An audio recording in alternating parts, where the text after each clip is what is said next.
En 1827, le naturaliste Robert Brown, observant au microscope des grains de pollen en suspension dans de l'eau, constata qu'il s'agissait en tous sens.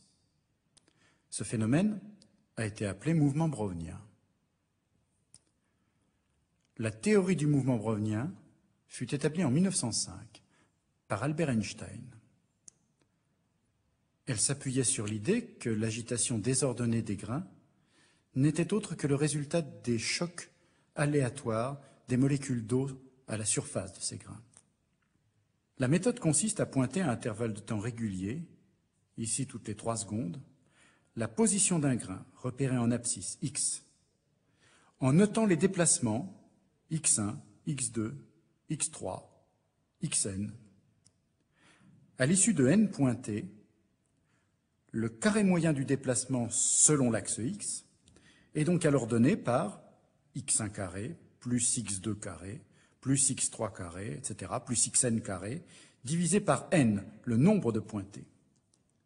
Cette théorie relie pour un rayon de grain donné le rapport carré moyen du déplacement selon l'axe x divisé par le temps, ce que l'on appelle l'activité du mouvement brownien, au nombre d'Avogadro, grand N.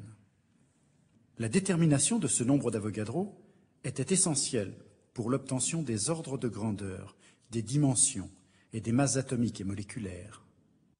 Rappelons qu'au début du XXe siècle, la théorie atomique et moléculaire restait une hypothèse. Les chimistes s'y étaient bien ralliés, mais plus par commodité que par conviction. C'est donc Jean Perrin qui a entrepris le premier l'étude expérimentale du mouvement brownien et qui en a déduit une mesure du nombre d'Avogadro à partir de la mesure de ce carré moyen du déplacement d'un grain.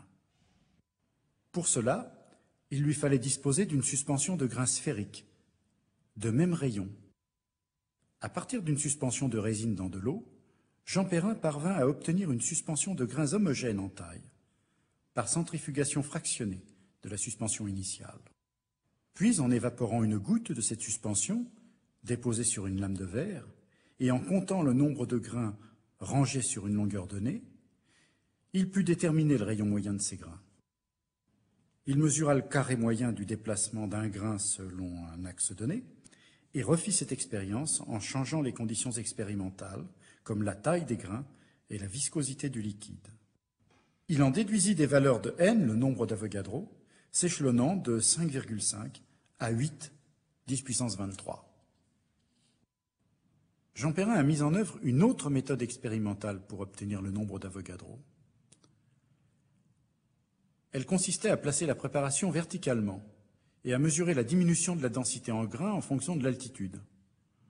En effet, soumis à leur poids, les grains tendent à tomber, mais leur mouvement brownien contrarie cette tendance. Il imagina que la loi de Laplace, qui régissait la décroissance de la densité moléculaire d'un gaz dans un champ de pesanteur en fonction de l'altitude, et dans laquelle le nombre d'Avogadro intervenait, s'appliquait également aux granules.